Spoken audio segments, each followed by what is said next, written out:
Hello friends, അകലെ latest review. അങ്ങനെ നമ്മുടെ ഹൃതിക ദണ്ട തുളസിമാലയും കൊണ്ട് ഇങ്ങോട്ട് വരുവാണ്. ഈ സമയത്താണെങ്കിൽ രാജുവിൻ്റെ തുലാഭാരം നടക്കുക. വാഴക്കുലകളും സ്വർണ്ണാഭരണങ്ങളും ഒക്കെ വെച്ചിട്ടും തുലാഭാരത്തട്ട് പൊങ്ങുന്നില്ല. അങ്ങനെ നമ്മുടെ ഹൃതിക കയ്യിൽ കൊണ്ടുവന്നിരുന്ന തുളസിമാല അവിടെയുള്ള കല്ലിൽ അവളുടെ കാല് തട്ടി കയ്യിൽ നിന്നും മാല തെറിച്ചു പോയി രാജുവിൻ്റെ കഴുത്തിൽ വീണത് തുലാഭാര തട്ട് പൊങ്ങിക്കഴിഞ്ഞ് എല്ലാവരും അതിശയത്തോടെ നോക്കുക. രാജു നോക്കുമ്പോൾ മുന്നിൽ നിൽക്കുന്നു ഹൃതിക. വേണുവേട്ടനും ശ്രീലക്ഷ്മിയും ഹൃതിയെ കണ്ട് അവർക്ക് 3 പേർക്കും ഭയങ്കര സന്തോഷം. പരമശിവന്റെയും പാർവതിയുടെയും അനുഗ്രഹം ഇവർക്കുണ്ടെന്ന് അപ്പോൾ തന്നെ അവർക്ക് മനസ്സിലായി. ഇവരെ ആരാലും പിരിക്കാനും പറ്റില്ലെന്നുള്ള ബോധ്യത്തോടെ നല്ല സന്തോഷത്തോടെ നിൽക്കുവാണ് നമ്മുടെ വേണുവേട്ടൻ. ഇതൊന്നും അറിയാതെ രാധമ്മയും പ്രിയയും രാജുവും ഐശ്വര്യമായിട്ടുള്ള വിവാഹത്തിന് പരമശിവനും പാർവതിയും അനുഗ്രഹിച്ചെന്നും പറഞ്ഞിങ്ങനെ സന്തോഷത്തോടെ നിന്ന് പ്രാർത്ഥിക്കുവാണ്. ആ കോവിലൊരു പ്രധാന വഴിപാടാണ് മണി കെട്ടുന്നത്. ഹൃതിക അങ്ങനെ ഒരു മണിയും വാങ്ങിച്ചുകൊണ്ട് അവിടെ നിന്ന് നാഗേഷി നാഗരാജാവിനെയൊക്കെ പ്രാർത്ഥിക്കുവാണ്. എനിക്കെൻ്റെ രാജുവിനെ തിരികെ തരണേ, എൻ്റെ രാജുവില്ലാതെ എനിക്കൊരു ജീവിതമില്ലേ. ഈ സമയം രാജുവാണെങ്കിൽ എല്ലാവരുടെയും കണ്ണു വെട്ടിച്ച് ഋതുയെ തേടി ഇങ്ങനെ നടക്കുക. ഈ ഋതു ഇത് എങ്ങോട്ട് പോയി എന്നിങ്ങനെ എല്ലായിടം ചുറ്റിത്തിരിഞ്ഞ് നോക്കുക. എൻ്റെ സർപ്പദൈവങ്ങളെ, രാജുവില്ലാത്ത ഒരു ജീവിതം ഞാൻ ഒരിക്കലും ആഗ്രഹിച്ചിട്ടില്ലെന്ന് അവിടുന്ന് അറിയാവുന്നതല്ലേ എന്നൊക്കെ പറഞ്ഞവൾ കരഞ്ഞിങ്ങനെ പ്രാർത്ഥിക്കുവാണ്. അമ്മേ ദേവി, എനിക്ക് എൻ്റെ രാജുവിനെ തിരികെ തരണേ. എൻ്റെ രാജു എൻ്റെ അടുത്തോട്ട് തിരികെ വരാൻ വേണ്ടി ഞാൻ പൂജ കഴിപ്പിച്ച ഈ മണി ഈ മരത്തിലാണ് ഞാൻ കെട്ടേണ്ടത്. എൻ്റെ രാജുവിനെ എനിക്ക് തിരികെ തന്നെ. ഇത് തന്നെ പ്രാർത്ഥിക്കുവാണ് ഋതിക. രാജുവിനെ അവിടെ നിന്നും കണ്ടില്ലല്ലോ എന്നും കരുതാണ്ട് ഐശ്വര്യ രാജുവിനെ തിരക്കി നടക്കുക. എന്നാലും എന്നോട് പറയാതെ രാജു എങ്ങോട്ട് പോയി? നീ ശ്രീകോവിലിന് വലം വയ്ക്കാനാണെങ്കിൽ എന്നെയും കൂടെ കൊണ്ടുപോകേണ്ടതല്ലേ. ഋതിക അങ്ങനെ മണി മരത്തിൽ കെട്ടാനായിട്ടിങ്ങനെ ഉയരം പറ്റാത്തോണ്ട് അവൾ എത്തുവാണ്. എങ്ങനെയെങ്കിലും ഈ മണി ഇവിടെ കെട്ടണം എന്നും പറഞ്ഞ് ഋതിയെ ഇങ്ങനെ എത്തിക്കുത്തി പൊങ്ങുവാണ്. ഇത് രാജു കാണുന്നുണ്ട്. അവൻ്റെ പ്രാണപ്രിയ ആ മണി അവിടെ കെട്ടാൻ വേണ്ടി കിടന്ന് പരിശ്രമിക്കുന്ന കണ്ടിട്ട് അവൻ എളുപ്പം ഓടി അങ്ങോട്ട് ചെല്ലുന്നുണ്ട്. ഋതിക പോലും അറിയാതെ രാജു അടുത്തോട്ട് ചെന്ന് ഋതിയെ അങ്ങ് മുകളിലോട്ട് പൊക്കി. ഋതിക അതിശയത്തോടെ നോക്കുമ്പോൾ ആരാ രാജു. ഋതികയ്ക്ക് അവിടെ സ്വന്തം കണ്ണുകളെ പോലും വിശ്വസിക്കാനാകാതെ അതിശയത്തോടെ ഇങ്ങനെ കണ്ണ് നിറയുവാണ് നമുക്ക്. രാജുവിനെ തന്നെ ഇങ്ങനെ നോക്കി നിൽക്കുന്ന ഋതികയോട് രാജു പറയുവാ, ആദ്യമേ ആ വഴിപാട് മണി അങ്ങോട്ട് കെട്ട്. ദേവനും ദേവിയും നമ്മുടെ പ്രാർത്ഥന കേട്ടിരിക്കുന്നു. അങ്ങനെ രാജു ഋതിക ഇങ്ങനെ പൊക്കിയെടുത്തതുകൊണ്ട് ഋതിക അവിടെ വഴിപാട് മണിയൊക്കെ കെട്ടി. ഋതു, നീ കെട്ടിക്കഴിഞ്ഞോ? കെട്ടി രാജു, എന്നാൽ ഞാൻ നിന്നെ ഇനി താഴെ നിർത്തട്ടെ. അത്രയും നേരം ഋതിക ഇങ്ങനെ എടുത്തോണ്ട് നിന്നതല്ലേ രാജു. 2-3 വർഷം പിരിഞ്ഞിരുന്നതല്ലേ അവർ രണ്ടുപേരും. ആ ഒരു നോട്ടം അതിൽ തന്നെ കാണാം. എന്തൊക്കെയോ ഒരുപാട് പറയാനുണ്ട് അവരുടെ കണ്ണുകൾക്ക്. ഈ സമയമാണെങ്കിൽ രാധമ്മ ഇവനിത് എവിടെ പോയി, ഈ രാജുവിനെ കണ്ടില്ലല്ലോ എന്നും പറഞ്ഞ് രാധമ്മ തിരക്കി നടക്കുന്നുണ്ട്. വിങ്ങി പൊട്ടി കരഞ്ഞുകൊണ്ട് ഋതിക പറയുന്നു, എനിക്ക് രാജുവിനോട് ഒരുപാട് സംസാരിക്കാനുണ്ട്. എനിക്കും എൻ്റെ ഋതുവിനോട് ഒരുപാട് സംസാരിക്കാനുണ്ട്. രാജു എന്നോട് ക്ഷമിക്കണം എന്നും പറഞ്ഞ് പൊട്ടി കരഞ്ഞുകൊണ്ട് ഇതാണ്ട് ഋതിക രാജുവിനെ അടങ്കം അങ്ങ് കെട്ടിപ്പിടിച്ചു. അവൻ്റെ എല്ലാമെല്ലാമായ ജീവനായ ഋതിക അവളുടെ ആ ചൂടും സ്നേഹവും രാജുവിനെ വളരെ സന്തോഷിപ്പിക്കുന്നുണ്ട്. അവനും വളരെ സന്തോഷത്തോടെ ഇങ്ങനെ ഋതികയെ കെട്ടിപ്പിടിച്ച് നിൽക്കുവാണ്. എൻ്റെ ദൈവമേ, അവരുടെ ആ സ്നേഹം അങ്ങനെ തന്നെ നിലനിൽക്കട്ടെ. ഈ സമയത്ത് അങ്ങോട്ട് ഒരു ദുർഭൂതങ്ങളും കടന്നു വരാതിരിക്കട്ടെ. കുറേ നേരമെങ്കിലും അവർ മനസമാധാനത്തോടെ അങ്ങനെ നിൽക്കട്ടെ. രാജു തേങ്ങലോടെ ഏങ്ങി കരഞ്ഞുകൊണ്ട് പറയുന്നു, എനിക്കറിയായിരുന്നു ഋതു, ഈ ജന്മത്തിൽ എൻ്റെ ഋതുവിന് എന്നെ മനസ്സിൽ നിന്നും പറിച്ചു കളയാൻ പറ്റില്ലെന്ന്. ആ സമയത്ത് ശ്രീലക്ഷ്മി രാജുവിനെ തിരക്കി വരുമ്പോൾ രാജുവും ഋതിയെയും കൂടെ കെട്ടിപ്പിടിച്ച് നിൽക്കുക. അയ്യോ എൻ്റെ ദൈവമേ, ചതിച്ചല്ലോ. ഈ സമയത്ത് ഐശ്വര്യയും രാധമ്മയും കൂടെ കണ്ടുമുട്ടി. മോളെ, രാജുവിനെ കണ്ടോ? ഇല്ലമ്മേ, ഞാനും രാജുവിനെ അന്വേഷിച്ച് നടക്കുക. ഈശ്വര, ഇവിടെ എല്ലാം ഞാൻ അന്വേഷിക്കുക. ഈ ചെറുക്കനെ എവിടെ പോയി? ഇനി നാഗരാജാവിൻ്റെ നടയിലേ ഉള്ള അന്വേഷിക്കാൻ. വാ, നമുക്ക് അങ്ങോട്ട് പോകാം. ദൈവമേ, ആ കള്ളി അംബിക താണ്ട മാലയെ തന്നെ നോക്കി നടക്കുക. എന്തായാലും ഈ മാല എനിക്ക് വേണം. എങ്ങനെ നോക്കിയാലും ഒരു 10 പവനെങ്കിലും ഇത് കാണും. ശ്രീലക്ഷ്മി രാജുവിനെയും ഋതിയെയും കൂടെ രാധമ്മയും കാണാൻ കണ്ടാൽ ആകെ പണി പാടും. പെട്ടെന്ന് ശ്രീലക്ഷ്മി താണ്ട രാധമ്മയുടെ അടുത്തോട്ട് ഓടി വന്നിട്ട്, അമ്മേ, രാജുവേട്ടനെ എവിടെയെങ്കിലും കണ്ടോ? ഇല്ല മോളെ, ഞാനും അവനെ അന്വേഷിച്ച് വരുവാ. അമ്മയെ താണ്ട് ഇവിടെ എങ്ങുമില്ല, ഞാൻ അവിടെയൊക്കെ നോക്കിയിട്ട് വരാം, നമുക്ക് അങ്ങോട്ട് പോയി നോക്കാം എന്നും പറഞ്ഞ് ശ്രീലക്ഷ്മി അവരുടെ ശ്രദ്ധ മാറ്റി വേറെ ഭാഗത്തോട്ട് കൊണ്ടുപോവാണ്. ഈ സമയം താണ്ട അംബിക ആ തുലാഭാരത്തട്ടിൽ വന്ന ആ വലിയ മാലയെടുത്ത് അവൾ ആരും കാണാതെ സാരിയിൽ പൊതിഞ്ഞിങ്ങനെ നടക്കുവാണ്. എന്നാലും ഈ ചെറുക്കൻ ഇത് എവിടാ പോയത്? അപ്പം വേണുവേട്ടൻ അങ്ങോട്ട് വരുന്നു. വേണുവേട്ട, രാജുവിനെ കണ്ടോ? ഞാൻ കണ്ടില്ലല്ലോ. ആ സമയത്ത് ഐശ്വര്യയുടെ അച്ഛൻ വിളിക്കുന്നുണ്ട്. ഓ, ഡാഡി ഫോൺ ചെയ്യുന്നുണ്ടമ്മേ. അത്യാവശ്യമായിട്ട് രാമവർമ്മ ക്ലബിലോട്ട് ചെല്ലാൻ ഡാഡി എന്നോട് പറഞ്ഞിരിക്കുക അമ്മേ. എന്നാൽ ഞാൻ പോയിട്ട് വരട്ടെ അമ്മേ. ആ, മോള് പോയിട്ട് വാ അമ്മേ. രാജുവിനോട് എന്നെ വിളിക്കാൻ പറയണേ. ഞാൻ പറയാം മോളെ. എന്നാലും വേണുവേട്ട, ഈ ചെറുക്കൻ എങ്ങോട്ട് പോയി? നീ എന്തിനാ ടെൻഷൻ അടിക്കുന്നത്? അവൻ ഇവിടെ എവിടെയെങ്കിലും കാണും. അവനെന്താ കൊച്ചു കുഞ്ഞൊന്നും അല്ലല്ലോ, ശ്രീലക്ഷ്മി നീ ഇങ്ങോട്ട് വന്നേടി എന്നും പറഞ്ഞ് വേണുവേട്ടൻ ശ്രീലക്ഷ്മിയെ വിളിച്ചോണ്ട് പോന്നു. ഇനി അവൻ ഋതികയുടെ അടുത്തോട്ടെങ്ങാനും പോയോ? ഏയ്, എൻ്റെ മോൻ പോവില്ല. അമ്മയ്ക്ക് തന്ന വാക്ക് അവൻ തെറ്റിക്കില്ല. അങ്ങനെ രാജുവും ഋതിയെയും കെട്ടിപ്പിടുത്തമൊക്കെ കഴിഞ്ഞിട്ട് രാജു ചോദിക്കുന്നു, എൻ്റെ ഋതു എന്താ ഒന്നും മിണ്ടാത്തത്? എനിക്ക് എന്തോ പറയണമെന്ന് അറിയില്ല രാജു. എന്തു പറയണമെന്ന് എനിക്കും അറിയില്ല ഋതു. നിങ്ങൾ രണ്ടുപേരും ഭാര്യ ഭർത്താക്കന്മാരല്ലായിരുന്നു, പിന്നെ എന്തോന്ന് ഇത്ര ആലോചിക്കാന്, എന്തോന്ന് ഇത്ര പറയാന്? കൈക്ക് പിടിച്ച് വീട്ടിലോട്ട് കൊണ്ടുപോടാ. എൻ്റെ രാജുവിനെ ഇങ്ങനെ കാണുമ്പോൾ ഒരു പുതിയ ആളെപ്പോലെ എനിക്ക് തോന്നുന്നു. ഞാൻ പഴയ ആള് തന്നെയാ ഋതു. ഇത്രയും നാളും രാജു നമ്മൾ എങ്ങനെയാ ഇങ്ങനെ പിരിഞ്ഞത്? അതെന്താ ഋതു, അതെന്തൊരു ചോദ്യവാ? കാരണം നിനക്കറിയില്ലേ, ഈ കാരണമല്ലേ രാജു നാട് വിട്ടുപോയതുമൊക്കെ. പിന്നെ ആ ചോദ്യത്തിൻ്റെ വല്ല കാര്യമുണ്ടോ? ഒരു നിമിഷം പോലും രാജുവിനെ പിരിഞ്ഞിരിക്കാൻ എനിക്കാവില്ല. എന്നെ കൂട്ടിക്കൊണ്ട് പോ രാജു എന്ന് പറയുന്നതിന് പകരം അവൾ എന്തോ ചോദ്യവാ ചോദിക്കുന്നത്. എങ്ങനെ പിരിഞ്ഞിരിക്കാൻ പറ്റി രാജു? എനിക്കറിയില്ല ഋതു. എൻ്റെ ഋതുവിന് എന്നെ മറക്കാൻ പറ്റുമെന്ന് ഞാനങ്ങ് തെറ്റിദ്ധരിച്ചു. എനിക്കങ്ങനെ രാജുവിനെ മറന്ന് ജീവിക്കാൻ പറ്റുമോ? അന്നത്തെ കാര്യങ്ങളൊന്നും രാജു ഞാൻ ഉള്ളിത്തട്ടി പറഞ്ഞതല്ല. ഒരു പ്രത്യേക സിറ്റുവേഷനിൽ സംഭവിച്ചു പോയതാ. ഒരിക്കൽ കൂടി ഞാൻ എൻ്റെ രാജുവിനോട് മാപ്പ് ചോദിക്കുന്നു. സോറി രാജു എന്നും പറഞ്ഞ് വീണ്ടും ഋതിക താണ്ട രാജുവിനെ അങ്ങ് കെട്ടിപ്പിടിച്ചു. ഞാനും തെറ്റിദ്ധരിച്ച് പോയി ഋതു എന്നും പറഞ്ഞ് താണ്ട രാജുവും കെട്ടിപ്പിടിക്കുക. എന്നോട് ക്ഷമിക്കൻ്റെ ഋതു എന്നും പറഞ്ഞ് കെട്ടിപ്പിടുത്തതിന് ആഴമൊക്കെ കൂടുന്നുണ്ട്. ദൈവമേ, ഏത് സമയത്താ രാധമ്മ വന്ന് രണ്ടിനെയും പിടിക്കുന്നതെന്നറിയില്ല. ഈ സമയം ആ കള്ളിയമ്പിയ മാലയൊക്കെ മോഷ്ടിച്ചിങ്ങനെ ഒളിച്ചവിടെ നിൽക്കുക. അവളുടെ ലോകതരികിട മകൻ ഓടി വന്നിട്ടുണ്ട്. അമ്മേന്നും ദാണ്ട മാലയെടുത്ത് അവൻ്റെ കയ്യിലോട്ട് കൊടുക്കുവാണ് അംബിക. ആ വലിയ മാല ഞാൻ ചോദിക്കുമ്പോൾ തിരിച്ചു തരണം. അങ്ങനെ ആ മാല താണ്ട ദീപക് അവൻ്റെ പാൻറ്റിൻ്റെ പോക്കറ്റോട്ട് ഇടുന്നുണ്ട്. ആ അമ്പലത്തിലെ CCTV ക്യാമറയിൽ ഇതൊക്കെ പതിയുന്നുണ്ടെന്നാണ് എനിക്ക് തോന്നുന്നത്. ബാക്കി കാര്യങ്ങളൊക്കെ ഞാൻ പിന്നെ പറയാം. എടാ മോനെ, നീന് സൂക്ഷിച്ച് വെച്ചേക്കണേ. അവിടുത്തെ അമ്പല ജോലിക്കാരൻ താണ്ട് ഓടി വരുന്നു. വേണുവേട്ടാ, തുലാഭാരത്തിൽ വെച്ച വലിയ മാല മോഷണം പോയി. നിങ്ങൾ മോഷണം പോയെന്ന് ഉറപ്പിക്കാൻ താഴെ എവിടെങ്കിലും വീണ് കിടക്കുന്നോന്നൊന്ന് നോക്ക്. അയ്യോ, ഞാൻ അവിടെ എല്ലാം അരിച്ചു പെറുക്കി നോക്കിയതാ, അവിടെ എങ്ങും ഇല്ല. മാല മോഷണം പോയത് തന്നെ. അയ്യോ എൻ്റെ ദൈവമേ എന്നിങ്ങനെ രാധമ്മ വിളിച്ച് കൂവുന്നുണ്ട്. ആ മോഷണം പോയെന്ന് പറയുന്നതേ അത് ദേവിയുടെ മുതലല്ലേ എന്നിങ്ങനെ വേണുവേട്ടൻ പറയാം. ഇത് കണ്ട ദീപ കൊളിഞ്ഞു നിന്ന് കേൾക്കുന്നുണ്ട്. ദേവിയുടെ മുതൽ ആരാ മോഷ്ടിക്കുന്നത്? അതും ഈ പട്ടാപ്പകൽ മോഷണമോ? ഇതാരാ ഇത്രയ്ക്ക് വലിയ കള്ളൻ ഈ നാട്ടില്? ഇതൊരു ഭയങ്കരം തന്നെയാണല്ലോ. ദാണ്ട പ്രിയെ ഇങ്ങനെ നോക്കുമ്പോൾ ദീപക്ക് അവിടെ ഒളിഞ്ഞു മാറുന്നത് അവൾ കണ്ട്. ഉടനെ പ്രിയ ഉറക്ക വിളിച്ചു പറഞ്ഞു, എനിക്കൊരാളെ സംശയമുണ്ട്. ദോണ്ട അവനെ ദീപക്കനെ ചൂണ്ടിക്കാണിക്കുക. അത് കേട്ടപാട് തന്നെ ദീപക് ഓടാൻ തുടങ്ങി. പിടിക്കവനെ പിടിക്ക് എന്ന് വേണുവേട്ടനും എല്ലാവരും അവൻ്റെ പുറകിന് ഓടുവാണ്. ആ സമയം അംബികയും പ്രതാപനോട് അങ്ങോട്ട് വരുന്നുണ്ട്. ദീപക് ഓടി വന്ന് പ്രതാപന്റെ ദേഹത്തോട്ട് പിടിക്കുന്ന പ്രതാപൻ അവനെ അടങ്ങ് പിടിച്ച് നിർത്തുവാണ്.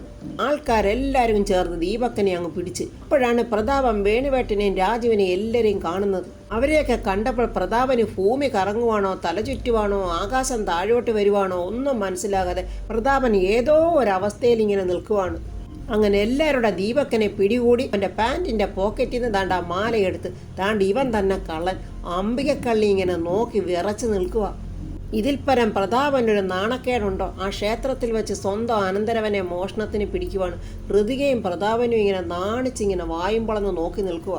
ഞാൻ പറഞ്ഞില്ലേ അമ്മേ, ഇവനെ കണ്ടപ്പോൾ തന്നെ എനിക്ക് സംശയം തോന്നിയതാ. ഇനി എന്തൊക്കെയായിരിക്കും രാധമ്മ പറയാൻ പോന്നു. അതും പ്രതാപനുമുണ്ട്, ഋതികയുണ്ട്, അംബികയുണ്ട്. രാധമ്മ ഓരോന്ന് പറയാൻ തുടങ്ങി. കുടുംബ സഹിതം ഇറങ്ങിയിരിക്കുക മോഷ്ടിക്കാൻ. ആങ്ങളെയും പെങ്ങളും അനന്തരവനും എല്ലാം ചേർന്ന് അനന്തരവനെ കൊണ്ട് ആദ്യം മോഷണം നടത്തിച്ച്. എന്നിട്ട് ആങ്ങളെയും പെങ്ങളും ഒന്നും അറിയാത്ത പോലെ അങ്ങ് നിന്ന്. വേണുവേട്ടൻ പറയാം, എടി രാധമ്മേ, വാക്കുകൾ ഉപയോഗിക്കുമ്പോൾ സൂക്ഷിച്ചു വേണം.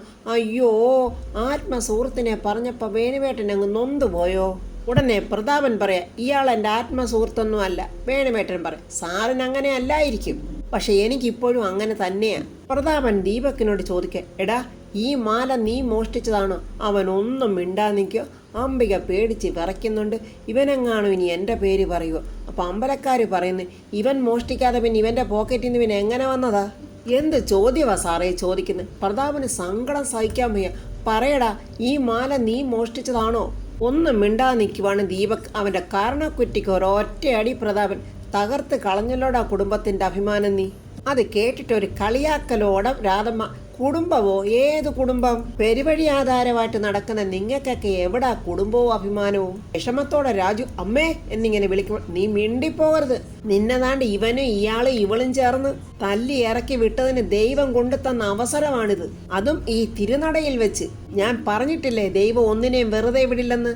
ദൈവം ഇത് കണക്ക് വീട്ടിയതാ. എല്ലാം ചെയ്തു വെച്ച് നാണം കെടുത്തിട്ട് ആ കള്ളി അമ്പിക രാധമ്മയോട് പറയാ മതി പ്രസംഗിച്ചത്. രാധമ്മ പറയാ നീ മിണ്ടിപ്പോകരുതിനി. അത് ആവശ്യമാ രാധമ്മ. അവിടെ ചെവിക്കുറ്റിക്ക് 2 കൊടുക്കുക കൂടെ ചെയ്യുന്നീ. എതികേട് വന്നപ്പോൾ ആങ്ങളെയും പെങ്ങളും കൂടെ ദാണ്ട് ഇവനെ കക്കാൻ വിട്ടിരിക്കുന്നു. പ്രതാപന്റെ മുന്നിൽ പണ്ട് ഓച്ചാനിച്ചു നിന്ന രാധമ്മ ചോദിക്കുന്നു, നാണമില്ലേ മനുഷ്യ നിങ്ങൾക്ക്? ഇതിപ്പോ ഒരു നാണക്കേട് പ്രതാപന് വരാനുണ്ടോ? വേണുവേട്ടൻ ഇത് വല്ലതും സഹിക്കുവോ? രാധേ വേണ്ട. ഇല്ല വേണുവേട്ട, എനിക്ക് വേണം. കുറെ വർഷങ്ങൾക്ക് മുൻപ് ഒരു കാരണവും ഇല്ലാതെ ഇവരെല്ലാരും കൂടെ ചേർന്ന് നമ്മളെ ചവിട്ടി തേച്ചരച്ച് വിട്ടതാ. അതിന് 2 വാക്ക് എനിക്ക് ഇവരോട് പറഞ്ഞേ പറ്റൂ. ഋതിക കരഞ്ഞോണ്ട് പറയുക, രാധമ്മേ എൻ്റെ അച്ഛൻ അതിന് നിരപരാധി. അയ്യോ എനിക്കറിയാടി, നീ ഉൾപ്പെടെ ചേർന്നാ ഇതൊക്കെ ചെയ്തതെന്ന്. ദേഷ്യം കൊണ്ട് തിളച്ച് മറിഞ്ഞു നിൽക്കുക പ്രിയ. ഞങ്ങളാരും അതൊന്നും മറക്കില്ലടി. ഞങ്ങളുടെ ശരീരത്തിന് മനസ്സുമാടി അന്ന് മുറിവേറ്റത്. ഇവരൊക്കെ ചേർന്ന് ചെയ്തു കൂട്ടിയതിന്റെ ശിക്ഷയാ ഇവരൊക്കെ തന്നെ ഇപ്പൊ അനുഭവിക്കുന്നത്. നശിച്ച് നാറാണക്കല്ല് പെറുക്കി എന്നിട്ട് ഒന്നും പറ്റാഞ്ഞപ്പോ മോഷ്ടിക്കാൻ ഇറങ്ങിയിരിക്കുക. അതും കുടുംബം അടച്ചിറങ്ങിയിരിക്കുക. എൻ്റെ ദേവി, അവിടെ ഇരിക്കുന്ന അമ്മ ഇതെല്ലാം കേൾക്കുന്നില്ലേ? ആ ശൂലമെടുത്ത് ആ അംബികയുടെ കഴുത്തിന് നേരെ ഒരേറ് കൊടുക്കമ്മേ.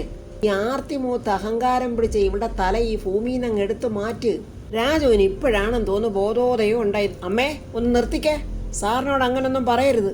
പ്രതാപൻ കരഞ്ഞുകൊണ്ട് പറയും, എനിക്കിവിടെ ആരുടെയും സപ്പോർട്ട് വേണ്ട. ജീവിതത്തിൽ ഒരിക്കലും നിങ്ങളുടെ ആരുടെയും മുഖം കാണരുതെന്ന് ഞാൻ ദൈവത്തിനോട് പ്രാർത്ഥിച്ചിരുന്നതാ. പക്ഷേ കഷ്ടകാലത്തിന് ദൈവം അതിന് അവസരം ഒരുക്കി. അതെന്തൊരു വർത്തമാനമാ പ്രതാപ. നീ കാണിച്ച തെറ്റിനുള്ള ശിക്ഷയല്ലേ ഈ കിട്ടിയത്. ഇപ്പോഴും നീ കൂടെ കൊണ്ട് നടക്കുന്നില്ലല്ലോ നിന്റെ പെങ്ങളെന്ന ഭൂതനെ. അവള് കാരണമോ ഇപ്പോഴും നീ അവിടെ നാണം കെട്ട് നിൽക്കുന്നത്. പൊട്ടി കരഞ്ഞുകൊണ്ട് പ്രതാപൻ പറയുന്നു, ഇതിനൊക്കെ കാരണക്കാരൻ ഇവൻ ഒറ്റ ഒരുത്തന. ദീപക്കിനെ നോക്കിയിട്ടാ. നിനക്കൊക്കെ വേണ്ടി ഞാനിനി എന്തൊക്കെ ത്യജിക്കണോടാ. ഇപ്പോഴും ഒരു മനസാക്ഷി കുത്തില്ലാതെ ആ അംബിക അവിടെ കൂടെ നിൽക്കുന്നുണ്ട്. എന്നിട്ട് ഒരു നാണവും മാനമില്ലാതെ അഭിനയിക്കുക. ഈ നശിച്ചവന് വേണ്ടി പ്രതാപ ഞാൻ നിന്നോട് മാപ്പി ചോദിക്കുക. ദീപക്ക നീ അങ്ങ് പറയടാ, ഇവള് വിളിച്ചു വരുത്തി ഇവളാ മോഷ്ടിച്ചു തന്നതെന്ന്. പ്രിയയ്ക്ക് മനസ്സിലായി ഈ കള്ളിയെടുത്ത്. അമ്മേ ഇവിടെ അഭിനയം കണ്ടോ? അടുത്ത അവാർഡ് താണ്ട് ഇങ്ങേരും ഉർവശി അവാർഡ് താണ്ട് ഇവളും വാങ്ങിക്കുക ഈ അംബിക. നാണം കെട്ട് സങ്കടത്തോടെ ഋതിയെ ഒന്നും മിണ്ടാനാകാതെ ഇങ്ങനെ നിൽക്കുക. ശ്രീലക്ഷ്മിക്ക് വിഷമം വരുന്നു. എൻ്റെ പ്രിയേച്ചി കുറച്ചു നേരം ഒന്നും മിണ്ടാ നിൽക്ക്. എന്താടി നിന്റെ കൂട്ടുകാരുടെ അച്ഛനെ പറഞ്ഞ നിനക്ക് അത്രയ്ക്ക് അങ്ങോട്ട് പിടിച്ചില്ലേ? രാധമ്മ ഉടനെ പറയാം, പിടിച്ചില്ലെങ്കിൽ വേണ്ടടി. നാടോടികളെ പോലെ എല്ലാം ഇറങ്ങി നടക്കുമല്ലേ നാട് നീളെ. നാട് നീളെ ഇങ്ങനെ നടന്ന് കിട്ടുന്നതൊക്കെ മോഷ്ടിക്കാമല്ലോ. ഋതിക അങ്ങ് സങ്കടപ്പെടുവാണ് ഇതെല്ലാം കേട്ട്. പ്രതാപൻ പൊട്ടിക്കരഞ്ഞോണ്ട് പറയാം, മതി നിങ്ങളൊന്ന് നിർത്ത്. ഇവൻ തെറ്റ് ചെയ്തിട്ടുണ്ടെങ്കിൽ ഞങ്ങളുടെ അറിവോടെ അല്ല, പറ്റിപ്പോയി. ഇവരെന്നോടുള്ള ശത്രുതയ്ക്ക് പകരം വീട്ടുക. അതിന് ഇത്രയും ആൾക്കാരുടെ മുന്നിൽ വെച്ച് തലകുനിക്കേണ്ട ആവശ്യം എനിക്കില്ല. എൻ്റെ അനന്തരവൻ ഒട്ടും അംഗീകരിക്കാൻ പറ്റാത്ത ഒരു തെറ്റ് ചെയ്തു പോയി. അതിനെന്ത് ശിക്ഷ വേണോ നിങ്ങൾ തന്നെ പറ. അമ്പലക്കാർ പറയുന്നു, വഴിപാട് സ്വർണ്ണമല്ലേ മോഷ്ടിച്ച്. അതിൻ്റെ തീരുമാനം ഇവർ തന്നെ പറയട്ടെ. രാധമ്മ പറയാ, കേന്ദ്രമന്ത്രി കൃഷ്ണരാജ് സാറിൻ്റെ മകളും എൻ്റെ മകനും തമ്മിലുള്ള കല്യാണം ഉറപ്പിച്ചിരിക്കുക. പ്രതാപനും ഋതിയെ അത് കേട്ടൊന്നും ഞെട്ടുന്നുണ്ട്.